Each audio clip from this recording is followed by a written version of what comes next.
नमस्कार दोस्तों, स्वागत है एक बार फिर से आप सभी का आपके अपने चैनल हनुमान सिंह परिवार में। आशा करते हैं कि प्रभु श्री हनुमान जी और परम पूज्य गुरुदेव बाबा नीम करौरी महाराज जी आप सभी भक्तों पर असीम कृपा सदैव बनाए रखें। सदैव अपने भक्तों के प्रति अति कृपालु रहने वाले पूजनीय गुरुदेव बाबा नीम करौरी महाराज जी अपने भक्तों को हमेशा भक्ति की जटिलता से बचाए रखते थे और उनका यह प्रयत्न आज भी जारी है।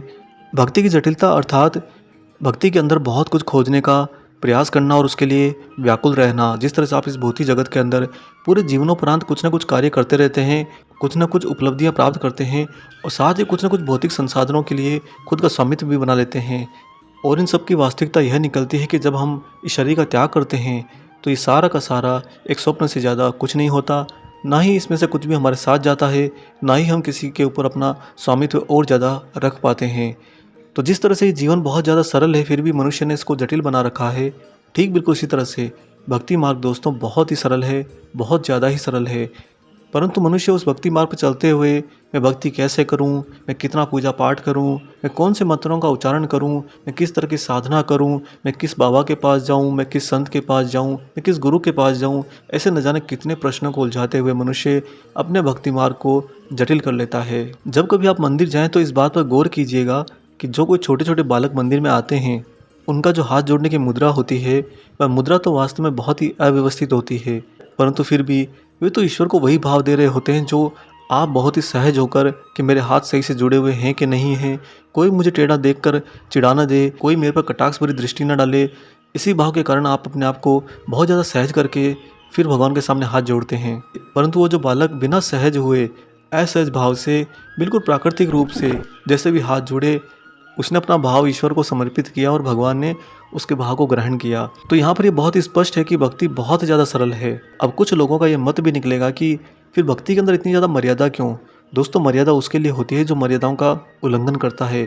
अगर आपने कभी मर्यादाओं का उल्लंघन ही नहीं किया तो आपको मर्यादाओं में रहने की आवश्यकता ही नहीं, आपके लिए कोई मर्यादा होती ही नहीं है, क्योंकि आप तो इस प्रकृति के, ईश्वर के और अपने गुरु के साथ में पूर्ण रूप से निरंतर रहते हैं, लय में रहते हैं। इसके साथ ही एक और ख़ास बात यह कि अगर भक्त शुद्ध जीवन का निर्वाह कर रहा है, भक्ति पर सही से चल रहा है, फिर भी अगर वह भक्ति के अंदर बहुत ज़्यादा कुछ करने की चेष्टा करने लगे तो गुरु समझ जाते हैं कि वह अब भक्ति का आसक्त होने वाला है। इस कारण से गुरु उसे हमेशा भक्ति की जटिलता से बचाने का प्रथम प्रयास करते हैं। महाराज जी कहते हैं कि जो कुछ भी जीवन में आप करना चाहते हो भक्ति के मार्ग पर, उसमें से आपको चुनना आना चाहिए। बिल्कुल ठीक उसी तरह से जिस तरह से एक माली एक बाग के अंदर जब फूल चुनता है तो उसका भाव क्या होता है। अधिकांशतः माली तो अपने अंगुली और अपने नाखून का दबाव डालकर उस फूल को बड़ी बेरहमी के साथ में चुनते हैं, परंतु कुछ ऐसे माली भी होते हैं जो ईश्वरीय संरचना को समझने लगते हैं और उनका फूल चुनने का तरीका कुछ और हो जाता है।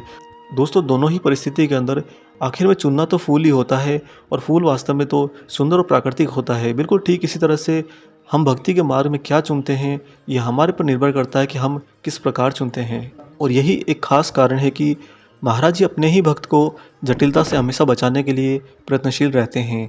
आज आपको बाबा की एक ऐसी अलौकिक दिव्य घटना सुनाएंगे जहाँ पर महाराज जी ने अपने ही भक्त को मंत्र के लिए उठने वाली व्याकुलता और उसके प्रति भागने की लालसा, इसे बचाने के लिए स्वयं प्रभु ने ही लीला कर दी। बाबा की इस घटना में एक सच्चे भक्त को वास्तव में बहुत कुछ सीखने को मिलता है। दोस्तों, ये घटना थी महाराज जी के विदेशी शिष्य रामदास जी के साथ में। बाबा के अमेरिकी शिष्य रामदास जी एक बार एक स्वामी के साथ में दक्षिण भारत की यात्रा कर रहे थे। जब रामदास जी उन स्वामी जी के साथ में थे तो उन स्वामी ने ही उन्हें एक शक्तिशाली शिव मंत्र देकर उसकी दीक्षा दे दी और साथ ही ये भी बता दिया कि इस मंत्र का जाप करने से वह अपार संपत्ति तथा शक्ति का स्वामी हो जाएगा। रामदास के लिए तो एक दिव्य वरदान था। सोचिए दोस्तों, अगर कोई आपको ऐसा मंत्र दे दे जिस मंत्र के उच्चारण से आपके पास में अपार संपत्ति और शक्ति आने लगे तो उस समय का सबसे पहले कार्य क्या होगा? वह होगा आपकी बुद्धि का भ्रष्ट हो जाना, क्योंकि माया का खेल और माया के खेल से अधिकांश लोग बच नहीं पाते। ठीक बिल्कुल ऐसा ही हुआ रामदास जी के साथ में। रामदास के मन में यह मंत्र जानकर लोभ आ गया, लालच आ गया और वह लगातार कई हफ्तों तक इस मंत्र का जाप करते रहे। और दोस्तों, वास्तव में तो वह मंत्र बहुत ही शक्तिशाली था। यह मंत्र जाप करने से रामदास के पास में एक सिद्धि आने लगी जिससे वे शरीर के बाहर भी भ्रमण करने लगे। उन्हें अचानक से याद आया कि 5 साल पहले जब वे बाबा नीम करौरी महाराज जी के साथ में कैंची आश्रम में थे तब महाराज जी ने उनसे पूछा था कि रामदास, क्या तुम वास्तव में उड़ना चाहते हो? इससे पहले कि रामदास कुछ उत्तर देते, बाबा ने ही भविष्यवाणी कर दी, एक दिन तुम जरूर उड़ोगे। आज इस मंत्र के द्वारा प्राप्त होने वाली सिद्धि के कारण रामदास को महाराज जी के द्वारा कही गई वह भविष्यवाणी याद आने लगी और साथ ही यह बोध भी हो गया कि बाबा की भविष्यवाणी सच निकली और इसीलिए आज वो इस मंत्र की सहायता से अपने शरीर से बाहर निकलकर हवा में उड़ने लगे हैं। और कभी कभी तो ऐसा हो जाता दोस्तों कि मंत्र जाप करते समय उनके प्राण उनके शरीर से बाहर निकलकर दूसरे ही धरातल पर यानी कि भूमि के ही दूसरे धरातल पर पहुंच जाते, जहां पर उन्हें उन्हीं स्वामी जी के दर्शन हो जाते। कहीं ना कहीं ऐसा भी प्रतीत होता है दोस्तों कि ये मंत्र शायद उन स्वामी जी के द्वारा बांधा गया था, क्योंकि रामदास जी जब अपने प्राण को अपने शरीर से बाहर निकालकर इसी धरातल के किसी और कोने में पहुंचते तो हमेशा वहां पर वह उन्हीं स्वामी जी को पाते। इसी मंत्र जाप की सिद्धि के दौरान 1 महीने बाद में रामदास जी अचानक एक गुफा में चले गए। उनके मन में ख्याल आया कि क्यों न इस मंत्र की पराकाष्ठा देखी जाए कि अगर इसका जाप और ज़्यादा दृढ़ता के साथ में किया जाए तो इसके बाद का उच्च स्तर आखिर होता क्या है। इसी कारण से रामदास एक गुफा में जाकर बैठ गए और ध्यान लगाकर उस मंत्र का निरंतर जाप करने लगे। उन्होंने वह अपना मंत्र जपना जारी रखा और एक बार फिर से वह शरीर से बाहर निकल गए, परंतु इस बार उन्हें उस आकाशीय धरातल पर एक कमरे में लाया गया जहाँ पर सामने उनके महाराज जी स्वयं बैठे थे। रामदास ने जो ही उस अलौकिक संसार में यानी कि उनके प्राण के शरीर त्याग कर बाहर विचरण करते समय जो आयाम उन्हें मिला था, उस आयाम के अंदर भी उन्होंने जब अपने महाराज जी को देखा तो रामदास की तो बाँछें खिल उठी। रामदास जी दौड़ते हुए बाबा बाबा पुकारते हुए महाराज जी की ओर चले और दौड़ते हुए उन्होंने ये भी देखा कि महाराज जी तख्त पर एक कंबल ओढ़े हुए बैठे थे। जो ही रामदास की जीव आत्मा महाराज जी के समक्ष पहुंची, महाराज जी ने तुरंत अपने मुंह को कंबल से ढक लिया और 3 बार ऐसी फूंक मारी जैसे कि मोमबत्ती बुझा रहे हो। रामदास को महसूस हुआ कि जैसे हर फूंक के साथ ही उनका शरीर फूलता जा रहा है और मानो उनकी किसी आंतरिक नली में ही हवा भरी जा रही हो। रामदास याद करते हुए कहते हैं कि तीसरी बार की फूंक पर वह दृश्य अचानक से गायब हो गया और रामदास ने स्वयं को फिर से उसी गुफा के अंदर पाया जिस गुफा में बैठकर वह मंत्र जाप की साधना कर रहे थे। परंतु इस बार एक आश्चर्यजनक कार्य यह हुआ कि उनके पास स्वामी जी का जो दिया हुआ मंत्र था उसकी शक्ति अब समाप्त हो चुकी थी और साथ ही शक्ति तो छोड़िए, महाराज जी के उस दिव्य अनुभव के बाद में रामदास की यथार्थ में आने के पश्चात उस मंत्र को जपने की इच्छा ही मर गई।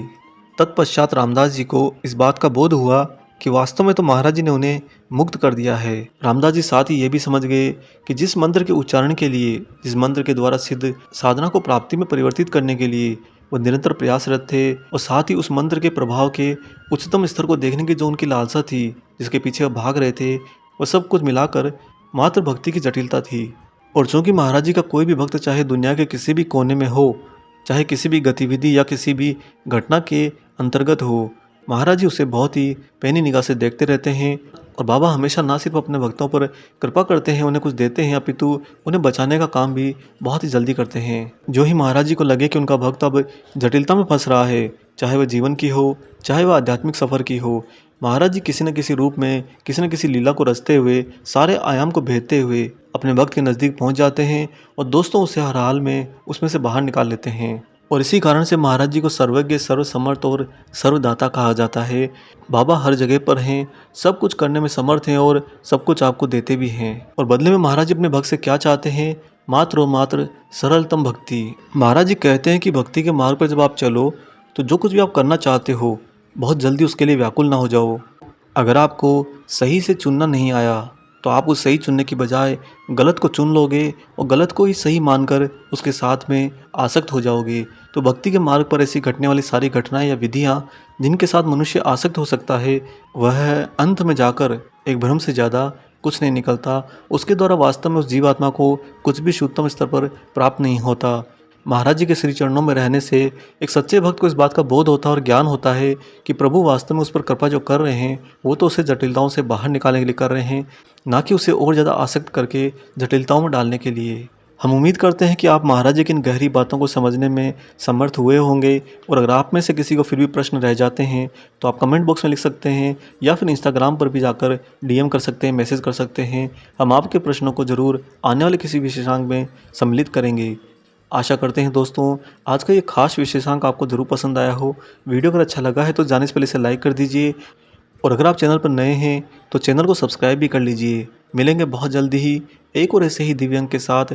तब तक अपना और अपने माता पिता का संपूर्ण ख्याल रखिए और परम प्रभु श्री राम जी का निरंतर गुणगान करते हुए बाबा हनुमान और बाबा नीम करोली महाराज जी की निस्वार्थ होकर सेवा करते रहिए। जय सिया राम।